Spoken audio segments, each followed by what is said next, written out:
3, 2, 1.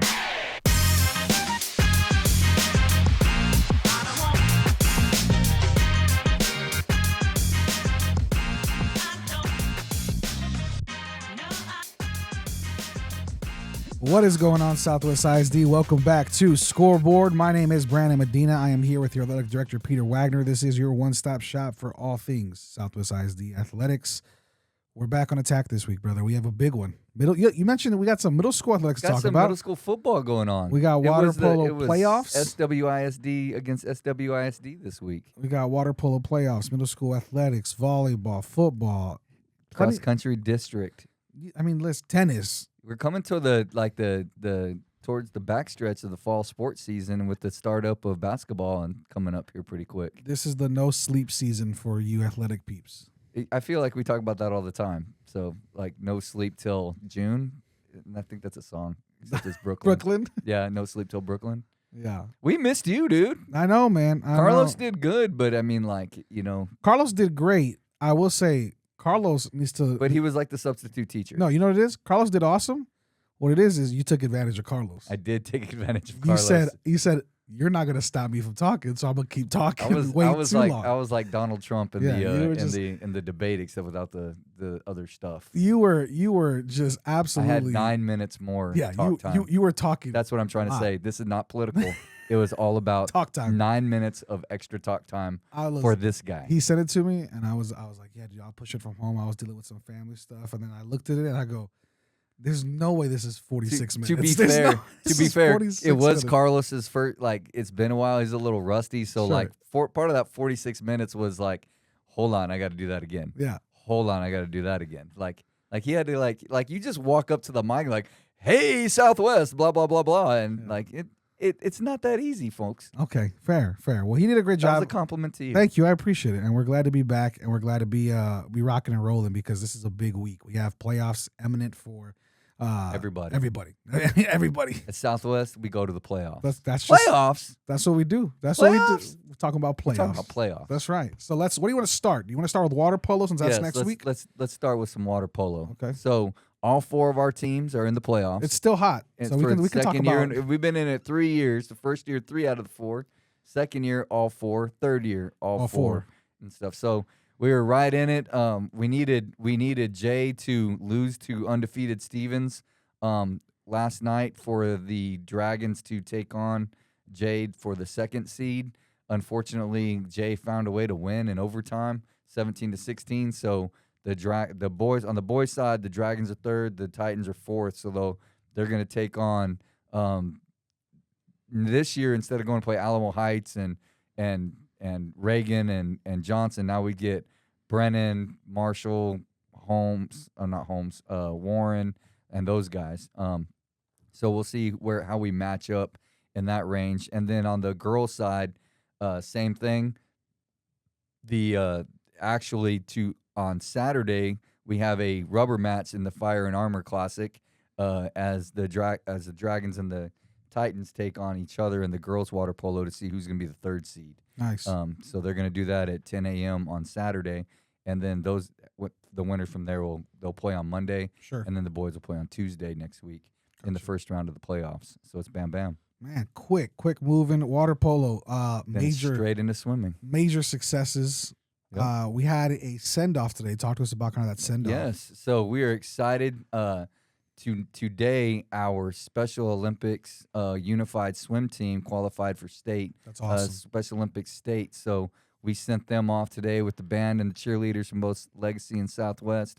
Sent them off to Midland, where they'll compete tomorrow morning and Saturday in their relay races and stuff. So excited for Anthony and Brian and Phoebe and Danica, who are going up there to compete at the state level. So we had a big send-off for them, and thanks to everybody who came out, and good luck to them. Yeah, and there's been some pep rallies across the district because we also started our Fire and Armor service project. Mm-hmm. That's up and going, too, so if you want to give a little shout-out and talk a little bit about that. Yeah, so we're excited that today was the opening of our Fire and Armor service project. We're doing it a little bit different. We talked about this on the show a couple of times before, but what we're asking our community to do is find your school that you're excited about donating to, but the reason we're donating to them is to raise money for our pantry and our clothing closet for Southwest, and so it goes directly into our community. So the first $40,000, our people are telling us that $40,000 more than covers everything we need to do to really take care of our families that are in need here in the district for Christmas, for Thanksgiving, and then all of those other things. And then they get new clothes when they need clothes. So they're not getting hand-me-downs. That's awesome. They're getting new clothes. And so when things happen, this money allows our social workers really to intentionally put that money where it needs to go to the people who really need it. And so $40,000, they say, really gets them. That'll take care of the year.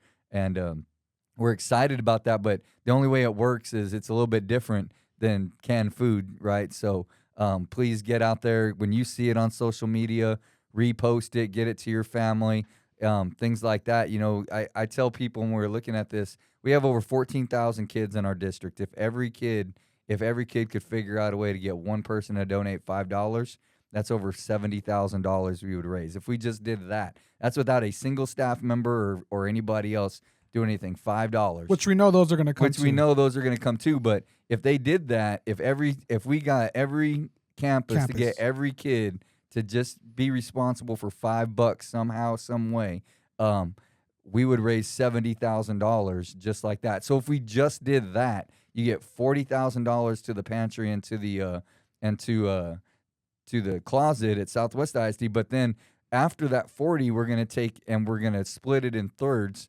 The first amount will go to the Southwest Education Foundation, so that goes straight to our kids and our teachers. Then it is also Breast Cancer Awareness Month and Cancer Awareness Month, things like that. So we're already doing that with our homecoming projects. I know Southwest homecoming is on Friday. They raised almost $50,000 for. That's incredible. It's incredible. They raised that for our Relay for Life. Relay for Life that goes for cancer. So, and then Legacy, I know, is doing that for their homecoming as well in the next couple of weeks.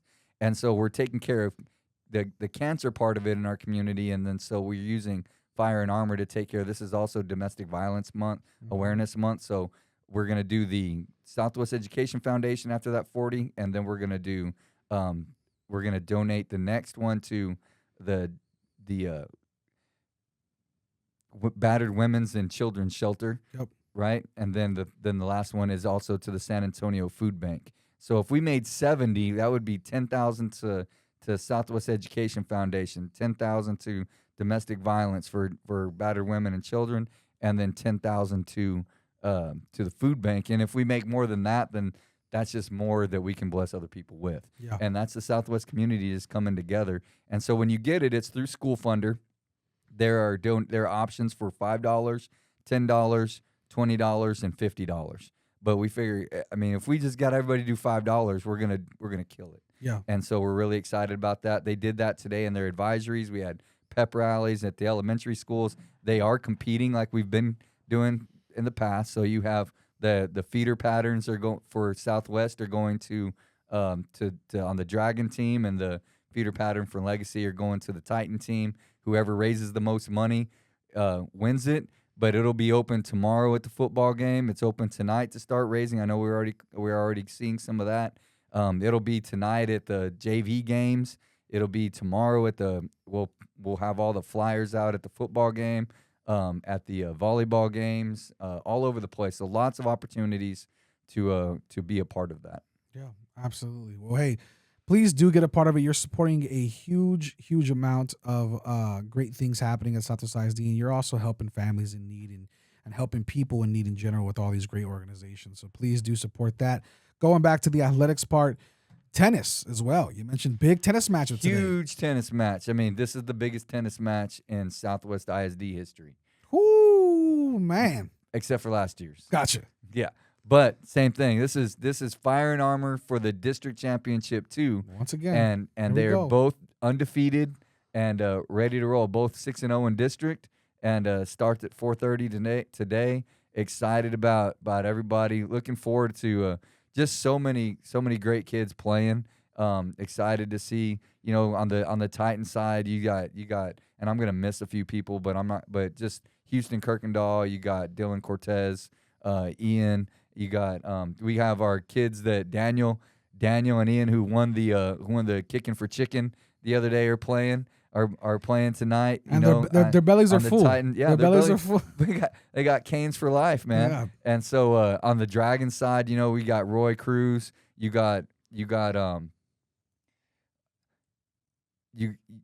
Ezra. You got a whole lot of great kids who are doing great things on the girls' side. We got one young lady I got to brag on. Haley Friesenhahn's a freshman, and Haley Friesenhahn plays basketball, but she's also running in the district cross country meet varsity on Tuesday. Man. She's playing tonight for the district championship, and so we're rolling that way. So kudos to her. But so many things. We got Sine with the Dragons that she's doing great things. Amory with the Dragons who's also doing she was doing Special Olympics Unified Swim.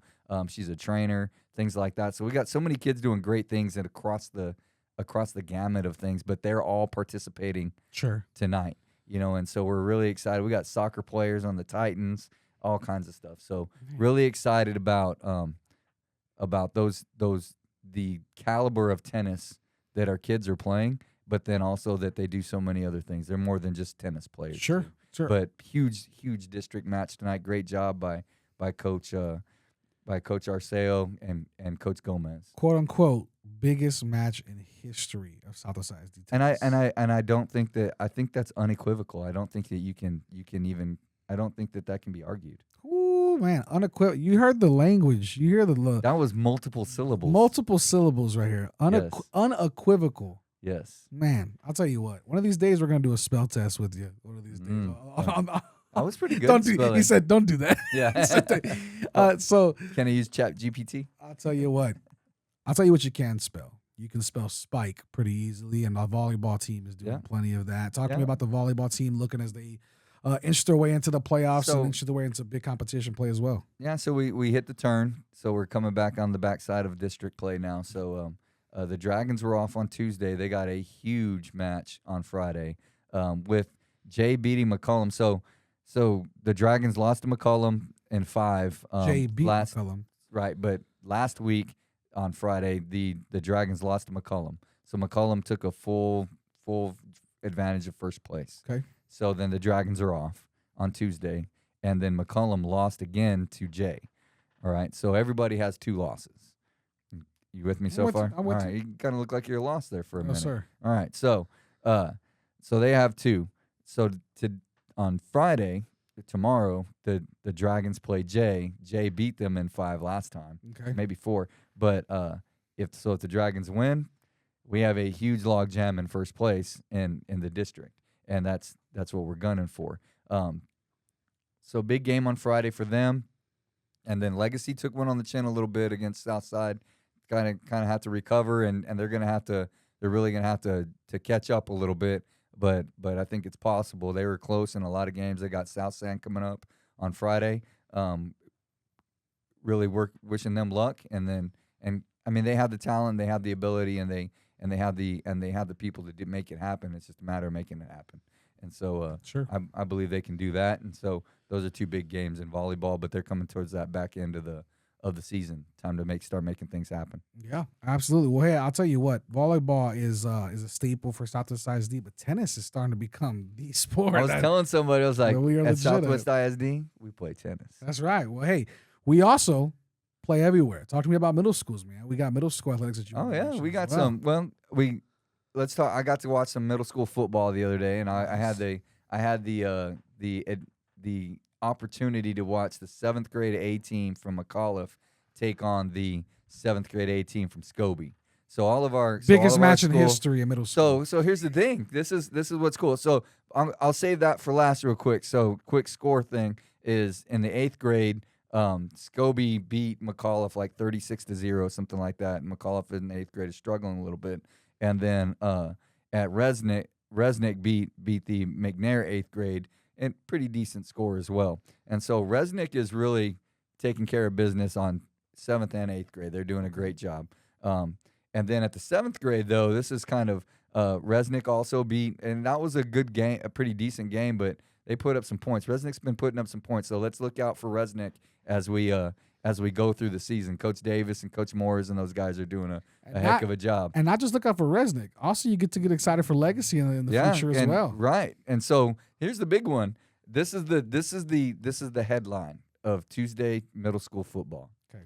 Okay. 7th grade at 18 from McAuliffe, 8. Scobie, 6. Now, according to Brian Gonzalez, the girls coordinator at McAuliffe, who has been here 1 year less than I have been here, so he's been here a little while. Okay. He tells me, and this is not, you can fact check me, but I'm not sure. Okay, go ahead. But I'm telling you what he said, so don't blame me. This is what he said. Brian, and I put out on the podcast. And I quote Brian Gonzalez here that was the first time that Scobie that McAuliffe has beaten Scobie in the 18 years he's been here that he's seen. Now, I don't necessarily believe that because there's a group of Jose Bautista and there's a group out of McAuliffe that was pretty darn good a while back with Coach Freeman and a few others that I'm not sure about that. But the 7th grade A team from McAuliffe, they're pretty salty. It'll be interesting. And Scobie's, it was 8-6? It was 8-6. Wow. And the game ended on a pick 6 interception. Oh, wow. Mm-hmm. Yes. So you were slow rolling to the last I lied. It was 14-6. See. Because it was 8-6, and then our boy Brian was fuming out there listening to this going, man. Don't give one side of the story and not the other, coach. No. 14-6. 14-6. And one of the very few times that McAuliffe has beaten Scobie, so could be a turnaround coming. Here we go. And watch out for Legacy in a couple of years. McAuliffe and Resnick. McAuliffe and Resnick are coming. Yikes. So that'll be good stuff. Yep. Coach Bruce is getting excited over there, man. Yeah, Coach Bruce is getting it. So all righty. Well, that's exciting stuff. Middle school athletics is just it's gonna be the absolute needle pusher for all of Southwest ISD. Big game tonight in volleyball. Resnick is taking on McAuliffe at Legacy. Pretty excited about that tonight. Nice. And I think the Legacy, the McAuliffe 7th graders are undefeated right now as well. The 7th grade volleyball team. So, man, that's pretty good too. All righty. Well, it's off to a good start. I'll tell you what, we got some big games in football as well, man. This is a big one. We got homecoming for Southwest High School. Talk to me as a former coach, now athletic director. Is there a certain way you prepare for homecoming? How is it? Because you're going to get one of the biggest crowds of the year. Mm-hmm. If not the biggest crowd of the year. This is going to be one of the bigger crowds that we've had in a while. So because of everything that's going on. So when you have this type of game, right? And like you said, a lot of stuff's going on, right? New press box getting put in, all that good stuff. People want to come see it. Video boards. When you have homecoming, what is the conversation? We always ask, what do you tell the team? Not really so much the team. You got to rile them up anyways. Mm-hmm.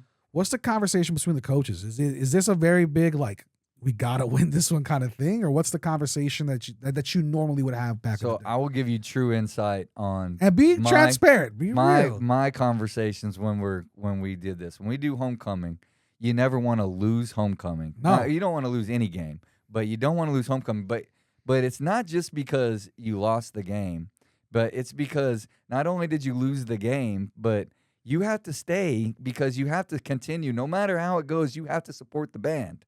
And because it's homecoming, the band plays after the game. So if you lose the game, not only did you lose the game, but you got to stay on the field because you owe it to the band to, like, we got you still, even though life is not very fun right now. And so, like, but if you win, it's like the band's just throwing you a party. Yeah. You know what I mean? And so, I mean, that's kind of what we talk about, like, we ain't losing because I don't want to sit out there and watch the band and trying to figure out, like, what the heck's going on with my life. And how does it go scheduling-wise? How do you pick homecoming? Oh, I mean, I think that's pretty obvious, don't you? Like, nobody wants to lose on homecoming. You know what I mean? So, like, you find the game that you're trying to win. But I will say this. This year it was tough. This year was tough because obviously you're not going to – I mean, we were probably only going to get three, maybe 4. We were planning on certain – like, we knew we were probably not going to play Lockhart in Dragon Stadium. Yeah. And then we were kind of thinking that's going to be pretty tough to play Nixon there too. So then, all right, we're going homecoming. Because then you got to pick, it's either Legacy or J or Southside. I mean, like that's kind of a no-win situation. So it's like let's pick the best of the worst ideas. You know what I mean? So then you get Southside. But I think as a coach, and I think with Coach Franco and them, I think they kind of smell like, hey, this has been the Achilles heel the last 2 years. And I think they feel like let's get this. You know what I mean? And I think that they're definitely the favorite. And so it'll be, and they get to be the first time coming down the hill, and they get to see all of those things. And so I think there's a lot of excitement coming through to be able to do it. And I think the interesting thing will be how they handle those emotions at first. How excited are they? Were they too amped up? Were they doing, because that leads to stupid penalties, that leads to mistakes. And so how too locked amped in up are about they? what? Because it's homecoming, or Yeah, just no, I wouldn't say so much homecoming, but just it truly is homecoming for them. Like that's the first time these seniors are They're walking playing down on the the hill. yeah. They're walking down the hill. That's the first time that they get to do that. And then you turn around and this press box is a little audacious, and so it's that all of that, and so you're unequivocal, audacious. You came in. I mean, you came in. I read my thesaurus when I came in. You sir. came in ready Yeah. to roll. Yeah. All righty. So, I think that'll be some of the management of like trying to just keep people focused. Remind me, did you book Steel for homecoming one year, or would you have not? Obviously, I don't think you ever. We never booked Steel for homecoming. Or was it East Central?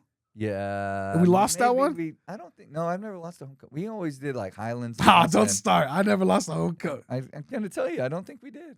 I remember a tough homecoming. I want to say it's East Central. I just remember it being way too close. It may have been East Central, but I think that's the game that Jaden caught the first one and went to the house, and it was on like Donkey Kong after that. Well, I was also blocking for that play, so it was on like Donkey Kong. You weren't blocking. You were running down the sidelines, putting your hands up. Let's go, Jay. Getting ready to. You were the first guy that got 2 inches off the ground to hip bump him. 2 inches off the. Give me 4. Give me 4 inches. Give me 4 inches off the ground. Let's be honest. With Jaden, you took a hip to the ear. Yeah, that's true. That dude was jumping. That 30 inch That verticals. dude was jumping, and you were not jumping. I was like, just jump onto. And he was already taller than you. Yeah. Not by much, whatever. Anyways, we digress. We digress. Very audacious comments are happening. So talked about legacy, man. Legacy this week. If I'm being, Southwest ISD football teams are playing the 2 biggest games in the district this week, and in San Antonio, the Express News is going to be there tomorrow night for the Dragons game. It's a big game in the city and things like that. We got a really good officiating crew, and really excited about all of that. But the second, if not the biggest, probably the biggest game in terms of standings is Legacies. And I don't even think it's close because Nixon, Legacy, if you look at there's about 6 teams that are probably truly competing for 4 spots. And you got Southwest, you got J, Southside, Nixon, Legacy, and South San. South San's doing pretty good this year. And so this is the first one where these are the first 2 games where they're all 4 meeting right now. And so the winner of this Nixon, if Legacy can pull out a win, and it's going to be tough because you go playing in Laredo's tough. This is their first their first road game. Yep. That's pretty long distance, and Nixon's not bad, and they throw the ball around the yard pretty well. And so they're going to have to be able to control the line of scrimmage and do some things in the pass rush. And then their screen game is pretty phenomenal. So phenomenal might be a little bit strong, but they're pretty good in the screen game. So they're going to have to be able to do some things defensively, and then getting down there is always you have to overcome that first quarter of, all right, let's see what's going on when you get down to Laredo. And so it's going to be see how locked in the Titans are, and then how physical. If they can manhandle them and be really physical with them, they're going to win. If they struggle with that and they can't stop if they can't really stop the run, or they let them screen them to death, they're going to have some problems. Yeah. But I think Legacy's definitely the favorite. It's can they overcome the trip, and can they overcome just anything else like that? Is Laredo the roughest road trip, do you think, in general on the schedule? Absolutely not. What do you think? Oh wait, Corpus? for Legacy, or just in general? In general, just as a coach. In general, the worst road trip is probably Del Rio. Okay, but one that we play pretty consistent. Well, we were playing Del Rio for a while pretty consistently, but Okay. if you're talking about who we play consistently, Eagle Pass is by far the worst. And I mean, like, it's not even close. Why? Because you don't get cell service from about I mean, like you end up on the side of the road. There's like no lights. Like somebody could like literally axe murder you if you don't. He said it's not even close. It's Yeah, not even. it's absolutely not close. Like, It's well, boys, I guess we're hitting the casino. it's yeah. If you as long as you get there, sure. Yeah, I guess. I mean, I'm not a big gambler, I guess. So but I weattle definitely say definitely weren't betting on the Packers this weekend. But when we're talking about high school touche. football, when we're talking about high All school right. football, Uh-huh. I'm glad you answered it. Legacy's homecoming is going to be next week. So they got a week to get right on the road, come back, do well at their homecoming. Who's Legacy? Martin. Right? Martin. So you got both Laredo teams. Yeah. Back to back. They went back to back Laredo. Goodness gracious. Great You got balls to fire. Sigaroa? They went Cigaroa, beat the snot out of Yeah. Cigaroa. And then they got Nixon, Now they got Nixon. Martin. Yep. If they Have play as well as they did against Cigaroa, they'll beat Nixon by probably 2 touchdowns. Is that your call? That's what I'm saying. If they play as well What's as they the did line? against Cigaroa, What's the if they line? play offensively like they did What's against Jay, the line? then we're gonna have problems. Is it -10? But What's the line? -10, -14? What do you think? I would say that the Titans Titans would be minus favored by a it might- touchdown? you know what? Because of the trip, they might be a pick 'em. Really? Yeah, Toss but, up? But I would say if anything, they're -4 to 7. All But I right. probably wouldn't put it past a touchdown. Fair. But they're capable of beating them by 3. Sure. You know what I mean? It's just kind of I think 3 that touchdowns, you're saying. I think that they really did a great job. The coaching staff and the kids did a great job after that J game, having your having your heart ripped out of you, and then coming back and they played well against Cigaroa. I was excited to see that, and if they can continue to build on that, then they're gonna be all right. Well, I'll tell you what, if you are And looking. I'm not so sure Nixon can tackle Mr. Ross. Mr. Ross? Yeah, I'm The not so man. sure they can tackle Mr. Ross. We'll see what happens. might go for 150. Yeah, I mean, that dude had like 100 yards rushing and like 3 plays and 3 receptions, like 100 yards receiving last week. So Electricity in a person in a physical form, Mr. James Ross. yeah, And then you got plenty of talent over at Southwest, plenty of talent at Legacy. This is a great time to be a Southwest ISD athletics fan. Do you agree? I mean, obviously, I mean, you said biggest match in history in tennis. I'm excited about tennis. I just think that those guys have done such a great job. History and makers over at McCullough mean, against like, Scobie. yeah, You I mean, mentioned history books all over the place. That's why I was excited. I brought my like audacious and Yeah. it's unequivocally. Yeah. Yeah, I mean, like, and so, as we kind of wrap up, I think a big shout out and big good luck to our cross country runners. I'm really excited to see if we can. I think it's going to be Southside's probably the favorite in the girls, but we have 2 teams that are going to push them to possibly win a district championship, and I think that we have a really good shot to get both of our teams as teams out to regionals on the girls' side, and I think that the boys are going to be interesting. Wynn's going to be pretty good on the boys' side, but I think that both the boys and I'll shout out to the Titans varsity boys cross country team because they've really started to come on as a whole team, and so Coach Arguello and Coach Martinez have done a great job, and then really excited to see we got some freshmen with Joseph Gerardo and a couple others to go with Roman and Seth on the boys' side in cross country. So excited to see what they do. But I think we have a really good chance, and it might be the first time ever that we might get all 4 of our cross country teams, boys and girls, out as teams to regionals. And so big credit to Coach Alvarez and Coach Daggy and history. Coach Martinez and Coach Hall Martinez and Coach Arguello for what they've done this year in cross country. And we're hosting that down here in the River Bottom, the district cross country meet on Tuesday morning at 9:00. So if you want to come watch people run around and stuff, I think I might be riding my bike and being the rabbit for that one and stuff. So that'll be interesting. Tell you what, a lot of history being made, a lot of history yet to be made. I mean, like last year we had a good year, and I was like, I don't know if we could top last year. Last year you and said we're starting to top it. I think I'm almost positive. Last year you said statistically it was probably the most successful year in Southwest ISD. Yeah, history. and let's recount that real quick. Let's see where we're at. We're on track that every team, the water polo is already done. All 4 of them are in. Yep. Legacy football, Southwest football are both on track. Yep.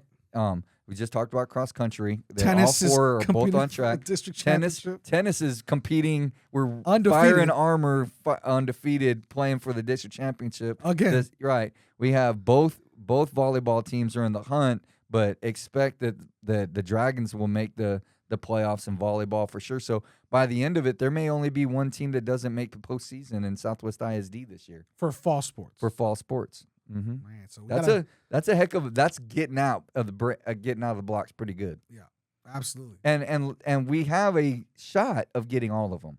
Like the Legacy girls can still get in there and get a couple wins, and they're more than capable of doing that. Tell you what, come out and support student athletes. They are working their tail off over here, and it's a busy season. We're into the busiest of it. October and November are So gonna far. be crazy, and then once we get into late December, we're talking soccer. We're talking more and more athletics getting started. So man, we are super happy. Best wishes to our state swimming team for the send off. I'm sure they loved it. I'm sure they were excited for it. Thank you to all of our staff and students and coaches, athletes, everybody for coming and rally around the service project for Fire and Armor. Make sure you go support that and go online at swisd.net to find out more information as well. Anything else, sir? Quick shout outs. Big shout out to our Titan and Dragon Warriors of the week. Dragon Warrior of the week was just talked about him, our cross country runner Joseph Arado, a freshman. There you go, Joseph. Did a book study and a video report and stuff. So real quick, how we do that: video report or a book study. They read a book or they watch any kind of movie, and what we do is we have them relate it to our Dragon or Titan values, and then to the 7 habits of highly effective people. They got to say where they've seen it. So they go through all of those 17, how they've seen it. We talk about it, and then that's how they get their points to do that. He did both of those things this week. And then big shout out to tennis player Marley Ibanez, one of the top tennis players and looking to win a district championship tonight at Legacy. So go out and watch her play and perform. That was big. And then finally, this is the end of the September, and we're heading into October. So our first time we've done our Raising Cane's Coach of the Month. Oh. So we got Coach of the Month. They get some nice stuff too. They get a whole lot of box combos and stuff. So and then they also get some free kikis and everything. Oh, we there all you know go. I mean the kikis might be worth as much or more than the box combos. That's right. But we like chicken's fingers is what it basically is. Nevertheless, how we do the coaches one is if you want, we posted it yesterday for October. If you have a coach that really inspires you, somebody that's that you think deserves it, then there's a QR code that we posted on X/Twitter yesterday. Make sure you nominate your favorite coach and tell us why. And we look at those things, but we do that for each feeder pattern. So from elementary to the high school, you can nominate your coach, and we look at those things. And so the winners this week at Legacy for the Legacy feeder pattern from Hidden Cove was PE coach April Pena, and so we're excited for her. And then on the Southwest Dragons side, for that feeder pattern was David Ellis, and Nice. they were both nominated by staff and then and parents and kids. We had kids nominating, we had parents nominating, we had staff members nominating, a couple of community members. Man. I mean, it was really neat. So keep them coming. We look forward to doing that again next month. Absolutely. Well, thank you. That's Peter Wagner. My name is Brandon Medina. This has been the Scoreboard Podcast. Thank you for tuning in. Make sure you share. Welcome back.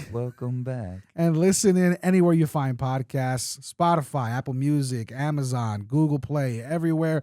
Thank you for tuning in. And as always, we are Southwest. 3, 2, 1.